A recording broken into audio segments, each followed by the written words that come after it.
time for another round of Brandy. Candid conversations over cocktails about all things brand with your hosts, Reilly Newman and Scott Saunders, the brand developers behind Motif Brands. Ciao, and welcome back to another round of Brandy. This is a special Italian version of Brandy, actually. We're having an Aperol Spritz today. Because Scott just got back from Italy. So yeah, my wife and I finally got ourselves over to Italy. Something we've been hoping for over 29 years to accomplish, and we finally did.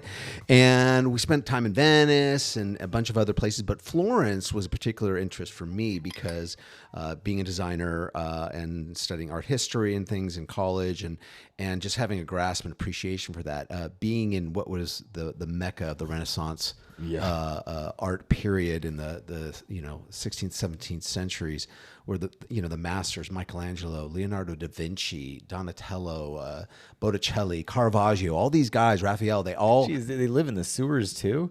All I can think about is Teenage Mutant Ninja Turtles. They all knew each other. They were friends. There was it was the birth and just some amazing stuff. And so we also made sure to get over to the Accademia Gallery, where we were able to see Michelangelo's David statue, which is pretty much the most revered of all sculptures in the world. The David is like 17 feet tall. This thing is huge. He was a tall guy.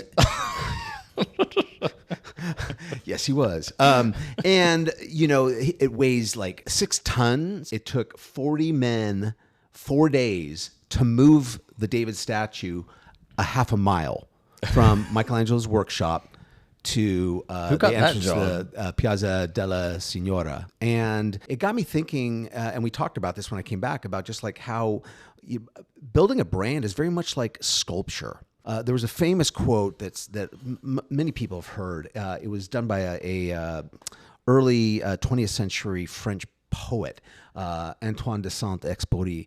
And he basically said, perfection is achieved not when there is nothing left to add, but when there's nothing left to take away. One of the great graphic designers of our age, Saul Bass, he was big on simplicity in logo and brand development visually. A logo should be in its most simplest form to convey what it needs to convey. As with sculpture, he's looking at a block of marble and they start removing and form starts to take shape. Yeah, and it is kind of like when you do have a brand, like we always say, you have a brand whether you like it or not.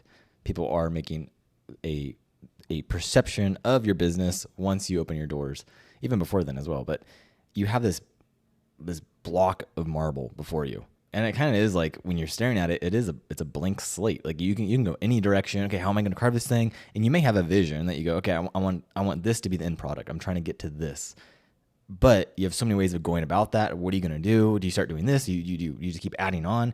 And I think with subtracting, it's cool because it puts you in a mindset of going, no, I have to cut out. I have to make decisions. I have to be deliberate in what I'm actually leaving, not just what I'm adding in, but how I'm actually carving this out and making this thing more and more refined.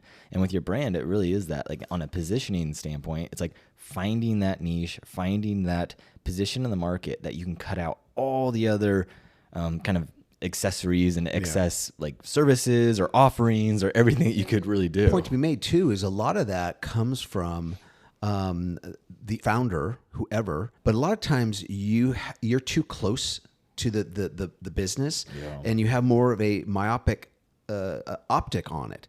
In other words, we've seen time and time again a lot of small businesses make the mistake of designing the brand for what they like. Many times that doesn't resonate with your audience. There might be a component of it, right? But there's a reason you're doing a service or product. There was something made you wake up and go, I'm going to start a business, right? Right. And so whatever that was, it was either passion or it was because of what we'd say a pain factor, meaning you as a consumer were looking for something and there's nothing in the market to fit your need. So you decide, well, then I'm going to go out and do it myself or create it or create this. And then all of a sudden you've got a business and you're selling a product. And I feel like, even to that point, if someone does come up with something that relieves like a pain and they may invent something or go, hey, I could do that service better. I'm going to enter that and do better customer service, deliver more on time and whatever it could be, right? They're solving that. Is that then, like you're saying, is like, I feel like they take on, they cross the lines of their identity as a founder or as a business, and then embodying the problem, right? When it's like, no, you're not the problem. Yes, other people may have that problem. They may be either aware of it or not aware of it and frustrated by it, but you're not embodying the problem. You should be embodying the solution. You should be, and that's what they want. And it's kind of going back to the old, or it's an old adage with like positioning is like when someone goes to the hardware store, they're not buying the 2-inch bit. They're buying the 2-inch hole that the bit makes. And if you keep focusing too much on being the bit or the drill bit, you're not actually positioning yourself as that solution. You're going to get stuck as the drill bit instead of going, no. You're actually providing the solution of the 2-inch hole. You provide a hole. you're holy. But it's Speak of holy, they picked a pope. They did. They did. That's great. When we were there. Literally, the pope died, and suspicious. Oh no, it's hilarious because I've got two adult boys, 25 and 21, and they both they text the family chat, and but it was all laughing about how mom and dad finally go to Italy and the Pope dies. It looks suspicious or something like that, and so it became a running joke. But it's interesting to look at it of that mindset, and I think that's what I love about it. Like sculpting to me is it is a masterful art. I feel like it's now in the past, and I wish it was like, I wish we still had that, right? Because even as a kid, we lived up in Northern California, and I loved going to, it was the guys with the chainsaws, and they would cut from the logs, and it was so cool. It's like sculpting kind of, but they're throwing around these chainsaws. Most sculptures you see, like even when you go to a park and see a bronze sculpture, whatever it is, those are made with softer clays, and it's built up. So you're building that, and then when it's formed, then a reverse cast is made. Right. And then you pour in the material that the final piece is going to be done in. So it is that additive. Like if we had clay or Play-Doh, right? You'd approach it by adding and building and doing all those things. And yeah, and I do feel like there's a different approach with that mindset from adding something and placing it together versus subtracting from something that's before you. It's a different approach, and therefore it's like a totally different mindset. And I feel like the same thing goes for founders, is that when they do have that myopic where they're too honed in and then they're adding and trying to build this thing, it starts becoming like Frankenstein versus going, no, I'm taking feedback from my audience, I'm listening to them, I'm coming from their perspective, and I'm subtracting from there to better serve them, for their perspective, from their perspective. Point of note, since we've talked about the David statue, one thing that is that Michelangelo was super into studying human anatomy, veins and muscles and bone and all this stuff. And what's interesting about the David statue is that the David statue is considered perfect sculpture, but it's actually imperfect in its anatomy, and that the hands and the head are just slightly larger than normal proportion. So the original Michelangelo knew that his audience was going to be viewing David from a particular angle, and he wanted emphasis in the hands and the poise and the tension that he had in the hands and a look in the face. So the head, so those things were made slightly larger to bring, because he was taking into account the perspective by which the statue was going to be viewed. The next time my wife tells me I have a big head, I'm gonna tell her about Michelangelo. I'm sculpted. I'm perfectly my imperfect. ego. I'm perfectly imperfect, my dear.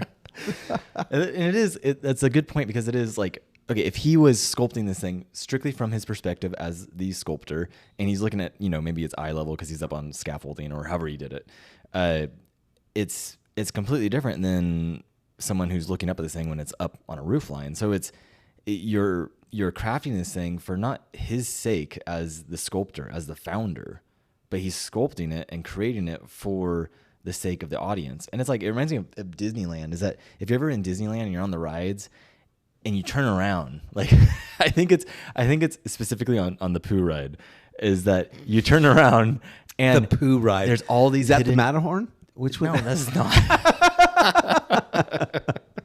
And the Winnie the Pooh ride in what land is that? What do they call it? Well, it used to be Critter Corner, but now with the change of Splash Mountain, yeah, is that still New Orleans? Like, is it? just they've expanded that. Yeah. So New Orleans Square is just now bigger. Now Pooh's little thing is like turning into like a swamp. But so anyways, on the Pooh ride, there's a bunch of Easter eggs where when you turn around when you're on the ride, there's all these things from previous rides and hidden things like that. And you do that on any ride and you see, oh yeah, my perspective on the ride going one direction is one thing as the guest, as the subject, and you turn around, you can see, wow, the Imagineers who put this thing together, totally different perspective. And if they weren't doing those things like with perspective and things we've talked about before, is like the experience would fall apart because the Imagineers, as they put this thing together and as the construction workers do, it's like they're all coming from one angle. So them working together to craft this thing and to sculpt it for the guests, for their experience from their perspective, makes it that much better. And it's like the same thing with your brand. It's like if you're just building this thing with yourself in mind as a founder and, I really think, I know this, I had this trouble before and that's why I started this business and I know what I'm doing. You're only doing it from your myopic lens, and it's never going to actually serve its full purpose. Yeah. So just be mindful of that. The more you try to keep building up the brand, it's that idea of addition. It's like, not to say, like when we're talking about things that you can subtract, right? The tangibles of a brand. A lot of times that is, again, the relationship. So it could be even streamlining your product line or your service offerings. Yeah. A lot of times when you have so much going on, right? So diverse, a lot of times that can, it's kind of like becomes white noise with your consumer because they're only there to focus on a couple different things. And so when you're presenting with too much, that can also, hurt the brand a little bit, I think. Yeah. And then just even, like you said, trimming down that audience. The biggest thing I is when a client says he wants to reach everyone from 14 to 50 and both, men and women. And you're like, that's all around the world, everyone. Yeah. Yeah, I think that's where it's just, you've got to realize that you've got way too much going on and your brand needs to start being, streamlined down. Simplicity is key, and you'll reach perfection when there's nothing left to take away. It's not just like optimizing for like menu's sake and offerings and products, but even like the iPhone. The iPhone is essentially like they took the phone at the time and then subtracted everything that was cumbersome and annoying about, Nokia's phone at the time or whatever it was, or the Razor. And it reduced it down to essentials, but also enhance the overall experience. That's the same thing that SpaceX did with the rockets they build. You can look it up online, but they show what the rocket used to be for the Raptor and then how it's evolved. And now, before it was this gangle of of just different pipes and wires and all this stuff. And now it's like this beautiful, it's so simple now. And it's because they've just subtracted, yet the thing gets more and more powerful. And I think the same thing for a business, if they are going into something, it's like, okay, if this product or offering or even this brand, how can I keep subtracting? And that's why I've spent time thinking about it. I kind of think it's like, if you keep adding only leads to division eventually.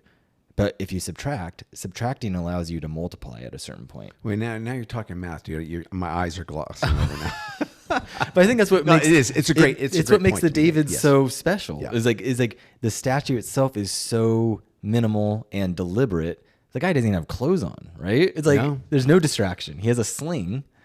Or that might be his underwear. He's got the sling slung over his shoulder. That's it. That's There's only and a stone in his cradle in his right hand. But then there's so much detail and that's what makes it so beautiful, right? It's like that's speaking of detail, which is cool, is that David's pupils are not actually round; they're heart shaped. He's got hearts for pupils in his eyes, and there's two different theories. One is that people think, from the vantage point of the viewer, that's actually creating like a bit of that dip of what would be a heart is creating what would look like more like a light reflection Sparkle.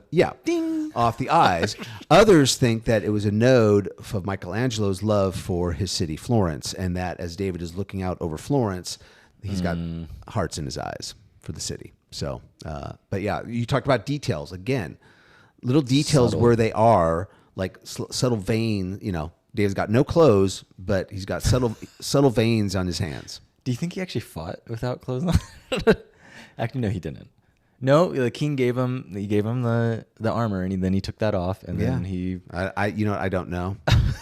I do not know. If he did do it in the nude, that would be like even more gutsy. Even more. So, in your business, in your brand, in your products or offerings, it comes down to this kind of sculptor mindset of think in subtraction. Think you're given this blank slate, and you're not just adding and like Scott was saying with the Play-Doh, just slapping things together. It's like subtract, subtract, subtract. Yeah. As we're wrapping things up, I do want to say that if any of you, the listeners here, are Italians, and I think we do have some listeners in that country. I think 6%. Yeah. So for the 6% of our listeners that are in Italy, hey, I loved your country, your people, your food, your culture, your history. He liked the food and the wine a lot. Yes. So big hats off to Italy. If you've never gone, go check out beautiful, beautiful country. Awesome. Well, until next time, thank you for listening, and we'll see you on the next episode. Cheers.